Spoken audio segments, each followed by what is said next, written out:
Hello guys, welcome to my God gift YouTube channel. ಇವತ್ತು ನಾನು ಹಳೆಯ ಕಾಲದಿರೋ ಒಂದು ರಂಗೋಲಿನ ನಾವು ಚಿಕ್ಕವರಿದ್ದಾಗ ಬಿಡಿಸಿದ ರಂಗೋಲಿ ಹಾಕ್ತಾಯಿದ್ದೀನಿ. ಅದು 6 ಗುಲಾಬಿ ಹೂವಿನ ಸುತ್ತ ಬರುತ್ತೆ ಮತ್ತು ಬ್ಯೂಟಿಫುಲ್ಲಾಗೂ ಕಾಣುತ್ತೆ. ಎಲ್ಲರೂ ಈಸಿಯಾಗಿ ಹಾಕ್ಕೋಬೋದು. ನೀವು ಫಸ್ಟ್ ಟೈಮೆಲ್ಲ ಬಿಡಿಸಿ ಕಲಿತಾ ಇದ್ದವರಿಗೂ ಈಸಿಯಾಗಿ ಹಾಕೋಕ್ಕಾಗತ್ತೆ. ಸ್ಟಾರ್ಟಿಂಗಲ್ಲೇ ನಾವು 15 ಚುಕ್ಕೆ ಇಟ್ಕೋಬೇಕು, ಉದ್ದಲ್ಲ ಸ್ಟ್ರೈಟಾಗಿ. ಆಮೇಲೆ ಸೆಂಟ್ರಲ್ಲಿ ಅದರದ್ದು ಚುಕ್ಕೆ ಇಡ್ತಾ ಹೋಗಬೇಕು. ಸೆಂಟರ್ನಲ್ಲಿ ಹಾಕಬೇಕು. ನಾವು ಫಸ್ಟ್ ಟೈಮ್ ಹಾಕೋದಾದ್ರೂ ನಾವು ಈಸಿ ಬರುತ್ತೆ. ಚುಕ್ಕಿ ರಂಗೋಲಿಯಲ್ಲಿ ಡಿಸ್ಟೆನ್ಸ್ ಕರೆಕ್ಟ್ ಇರಬೇಕು. ನಾವು ಹಾಕೋದ್ರಲ್ಲೇ ಅದೇ ಮೇಯ್ನ್ ಆಗಿರುತ್ತೆ. ನಾವು ಎಷ್ಟೆಷ್ಟು ಡಿಸ್ಟೆನ್ಸ್ ಇಡ್ತೀವಿ, ಒಂದೊಂದು ಲೈನಿಂದ ಲೈನಿಗೂ ಸೇಮ್ ಅಳತೆ ಬರ್ತಾ ಹೋಗಬೇಕು. ಅದನ್ನು ನೀಟಾಗಿ ಇಟ್ಕೊಂಡ್ರೆ ಆಯಿತು. ಆಮೇಲೆ ಇದು ಸ್ಟಾರ್ಟಿಂಗೇ ಈಸಿ ಇದೆ ನೋಡಿ. ಹೀಗೆ ಮೂರು ಇದಕ್ಕೆ ಹಾಕಿ ಹೀಗೆ ಸೇರಿಸ್ತಾ ಹೋಗೋದು. ಮೂಲೆ ಫಸ್ಟ್ ಬಿಡಿಸ್ಕೊಬೇಕು. ಅವಾಗ ನಮಗೆ ಈಸಿ ಆಗುತ್ತೆ ಮೂಲೆ ಬಿಡಿಸೋದ್ರಿಂದ. 4 ಮೂಲೆಗೂ ಮತ್ತು ಮಧ್ಯದಲ್ಲೂ ಮೂಲೆ ಬರುತ್ತೆ. ಅದಕ್ಕೆ 6 ಕರೆಕ್ಟು ರೋಸ್ ಬರುತ್ತೆ. ಅದು 6 ರೋಸನ್ನು ಹಾಕ್ಕೊಂಡು ಅದಕ್ಕೆ ಕಲರ್ ತುಂಬ್ತಾ ಹೋಗೋದು.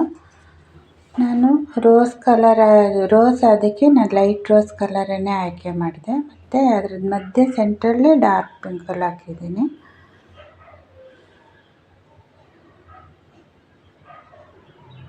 ತುಂಬ ಈಸಿ ಇರುತ್ತೆ. ಚುಕ್ಕಿ ರಂಗೋಲಿ ಚುಕ್ಕಿನೇ ಇರೋದ್ರಿಂದ ನಾವು ರಿಸ್ಕಾಗಿ ತಗೊಂಡು ಹಾಕೋದೇನೂ ಇರೋಲ್ಲ. ಆಲ್ರೆಡಿ ಅದೇ ತೋರಿಸ್ತಾ ಇರುತ್ತೆ ನೋಡಿ. 3 ಹಿಂಗೆ ಹಾಕ್ಕೊಳ್ಳೋದು. ಅಪೋಸಿಟ್ಟು 3 ಚುಕ್ಕಿಗಳಿಗೆ ಬಂದು ಸೇರಿಸೋದು. ಮಧ್ಯೆ ಹೀಗೆ ಈ ಥರ ಬಿಡಿಸ್ಬೇಕು ನೋಡಿ. ಒಂದು ಈ ಶೇಪಲ್ಲಿ ಹಾಕಿ ರೌಂಡ್ ಕೊಟ್ಟು ಅಲ್ಲೊಂದು ಚುಕ್ಕಿ ಇರುತ್ತಲ್ಲ ಅದನ್ನ ಜಾಯಿನ್ ಮಾಡಿಬಿಟ್ರೆ ರೋಸ್ ಆಗುತ್ತೆ. ತುಂಬ ಈಸಿಯಾಗಿ ಆಗುತ್ತೆ. ಫಸ್ಟ್ ಟೈಮ್ ಹಾಕೋರಿಗೂ ಇದು ತುಂಬ ಈಸಿ ಇದೆ. ಚುಕ್ಕಿ ರಂಗೋಲಿಯಲ್ಲಿ ಹೇಳಿದ್ನಲ್ಲ ನಾನು, ಅದೊಂದೇ ನೋಡ್ಕೊಳ್ಳೋಕ್ಕಿರೋದು. ಚುಕ್ಕಿನ ಕರೆಕ್ಟ್ ಡಿಸ್ಟೆನ್ಸಲ್ಲಿ ಹಾಕಬೇಕು. ಹಂಗೆ ಹಾಕಿದರೆ ತಾನೇ ನೆಕ್ಸ್ಟ್ ಎಲ್ಲಿ ಹೋಗೋದು, ನಾವು ಹೆಂಗೆ ಬಿಡಿಸೋದು ಅಂತ ಬರ್ತಾ ಹೋಗುತ್ತೆ. ಮತ್ತು ಕಾಂಪಿಟೇಷನ್ಗಳಲ್ಲಿ ಎಲ್ಲ ಕಡೆ ಬಿಡ್ಸೋಕ್ಕೂ ಈಸಿ ಇದೆ ಇದು. ಆ ರೋಸನ್ನು ಬಿಡಿಸಾದ್ಮೇಲೆ ಸೆಂಟ್ರಲ್ಲಿ ಈ ಥರ ಮೂರು ಕಡೆ ಗೆರೆ ಎಳ್ಕೊಬೇಕು. ಸೆಂಟ್ರಿನ ಚುಕ್ಕೆ ನೋಡಿ. ಆಮೇಲೆ ಎಲ್ಲ ಕಡೆಯಿಂದನೂ ಈ ಥರ ಬಿಡಿಸ್ಬಿಡೋದು. ಸ್ಟಾರ್ ಆಗುತ್ತೆ, ಅದೊಂದು ದೊಡ್ಡ ಸ್ಟಾರ್ ಆಗುತ್ತೆ ಸೆಂಟ್ರಲ್ಲಿ.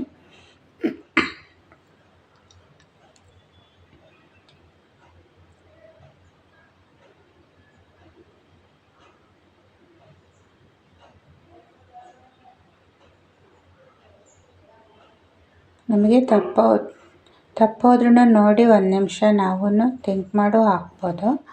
ಕರೆಕ್ಟಾಗಿಯೇ ಬರುತ್ತೆ. ಆವಾಗ ಹೇಗೆ ಬರುತ್ತೆ ನೋಡಿ. ಸ್ಲೋ ಆಗಿ ತೋರಿಸಿದ್ದೀನಿ ಇದನ್ನು. ಇದೊಂದೇ ಸ್ವಲ್ಪ ಕಷ್ಟ ಇರೋ ಪಾರ್ಟ್ಸ್ ಇದು. ಮಧ್ಯೆ ಒಂದು ದೊಡ್ಡ ಸ್ಟಾರ್ ಬರುತ್ತೆ.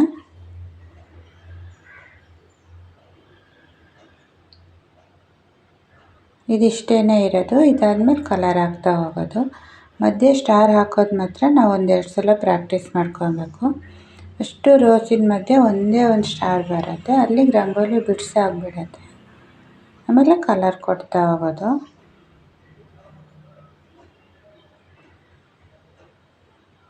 ಈಗ ನಾವು ಚಿಕ್ಕವರಿದ್ದಾಗ ನಾನಂತೂ ಇದನ್ನು ಫಸ್ಟ್ ಕಲ್ತಿದ್ದು ರಂಗೋಲಿ. ಸ್ವಲ್ಪ ದೊಡ್ಡ ರಂಗೋಲಿ ಅಂತ ನಾನು ಇದನ್ನೇ ಕಲ್ತಿದ್ದು. ಹಾಗಾಗಿ ಇದು ಯಾವತ್ತೂ ಮರಿತಾನೂ ಇಲ್ಲ ನನಗೆ. ನಾನೊಂದು ಸಲ ಇದನ್ನು ಹಾಕಬೇಕು ಅಂದ್ಕೊಂಡಿದ್ದೆ. ಈ ಕಮಲದ ಹೂವಿನ ರಂಗೋಲಿಯಲ್ಲೇ 3-4 ಇದೆ. ನೆಕ್ಸ್ಟ್ ವಿಡಿಯೋದಲ್ಲಿ ನಾನು ಅದನ್ನು ಹಾಕ್ತಿದ್ದೀನಿ. ದೊಡ್ಡ ಕಮಲ 4 ಕಡೆ ಬಂದು ಮಧ್ಯ ಬೇರೆ ಡಿಸೈನ್ ಬರೋ ರಂಗೋಲಿನೂ ಇದೆ. ಅದೂ ತುಂಬ ಚೆನ್ನಾಗಿರುತ್ತೆ. ಆಮೇಲೆ 4 ಕಮಲ ಬಂದಿರೋ ಒಂದು ರಂಗೋಲಿ ಇದೆ, 13 ಚುಕ್ಕಿದು. ಅದು ನೆಕ್ಸ್ಟ್ ನಾನು ಹಾಕ್ತೀನಿ. ಈ ಥರ ಪಿಂಕು ಮಧ್ಯೆ ಪಿಂಕ್ ಹಾಕಿ ಅದನ್ನು ಈ ಕಡೆ ಸೈಡ್ ಬಂದಿದೆಯಲ್ಲ ಅದೆರಡು ಅದ್ರ ಲೀಫ್ ಅಂತ ಗ್ರೀನ್ ತುಂಬಿದ್ದೀನಿ.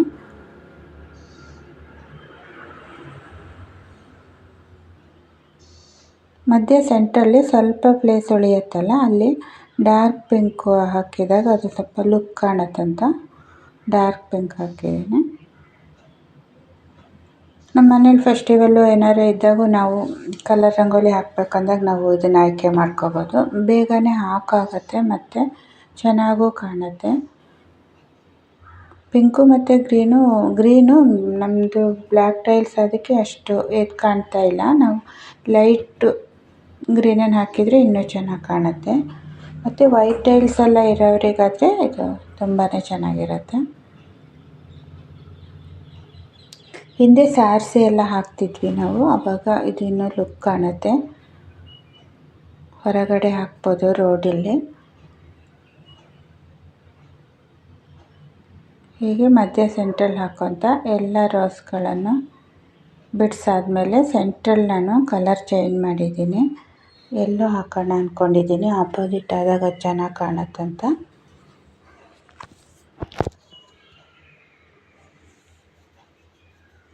ನೋಡಿ, ಇದಕ್ಕೆ ಆಪೋಸಿಟ್ ಪಿಂಕಿಗೆ ಎಲ್ಲೋ ಬಂದಾಗನೇ ಅದು ಬರೋದು. ಎಲ್ಲೋ ಹಾಕಿದ್ದೀನಿ. ಇಷ್ಟರಲ್ಲಿ ಎಲ್ಲೋ ಹಾಕಿ ಮತ್ತು ನಾನು ಈ ಸ್ಟಾರಿಂದು ತುದಿಗೆ ಗುಲಾಬಿ ಹೂವನ್ನ ಜಾಯಿನ್ ಮಾಡಿದ್ದೀನಿ, ಅದು ಲುಕ್ ಅಂತ. ಆವಾಗ ರಂಗೋಲಿ ಎದ್ದು ಕಾಣುತ್ತೆ. ಎಲ್ಲ ಸ್ಟಾರನ್ನು ಹೀಗೆ ಎಲ್ಲ ಕಲರಲ್ಲೇ ತುಂಬಿಕೊಂಡು ಆದಮೇಲೆ ಅದ್ರ ಸ್ಟಾರಿನ ತುದಿನೆಲ್ಲ ರೋಸಿಗೆ ಹಿಂಗೆ ಜಾಯಿನ್ ಕೊಡ್ತಾ ಹೋದೆ, ಅದು ಚೆನ್ನಾಗಿ ಕಾಣುತ್ತೆ. ಇಲ್ಲಿಗೇ ಎಂಡ್ ಮಾಡ್ಬೋದು, ಅದು ಅಷ್ಟು ಫಿನಿಶಿಂಗ್ ಅನಿಸಲ್ಲ. ಇಷ್ಟೇ ಮಾಡಿ ಎಂಡ್ ಮಾಡ್ಬೋದು. ಆ ಗ್ಯಾಪ್ ಇರುತ್ತಲ್ಲ, ಅಲ್ಲಿ ಮಧ್ಯೆ ಒಂದೊಂದು ಚುಕ್ಕಿನೂ ಉಳಿಯುತ್ತೆ. ಅದು ಅದಕ್ಕೇ ಅದ್ರದ್ದು ಎಂಡಿಗೆ ಅದನ್ನು ಜಾಯಿನ್ ಮಾಡಿದೆ. ಸ್ವಲ್ಪ ಮಿಂಚ್ ಕಲರ್ ಇತ್ತು, ಅದು ಗ್ರೀನೇ ಇದ್ದಿದ್ದಕ್ಕೆ ನಾನು ಎಲೆಗೆಲ್ಲ ಕಲರ್ ಹಾಕಿದೆ. ಪಿಂಕು ಮತ್ತು ಎಲ್ಲೋಗೆ ಹಾಕಲಿಲ್ಲ, ಶೈನಾಗಿ ಎದ್ದು ಕಾಣುತ್ತೆ ಅಂತ. ಇದು ರೋಸಿನ ನಾನು ಇದಕ್ಕೆ ಜಾಯಿನ್ ಮಾಡಿದೆ. ಸ್ಟಾರಿನ ತುದಿಗೆ ಹಿಂಗೆ ಜಾಯಿನ್ ಮಾಡಿದಾಗ ಎದ್ದು ಕಾಣುತ್ತೆ ನೋಡಿ ಇದೀಗ ಪ್ರತಿಯೊಂದು.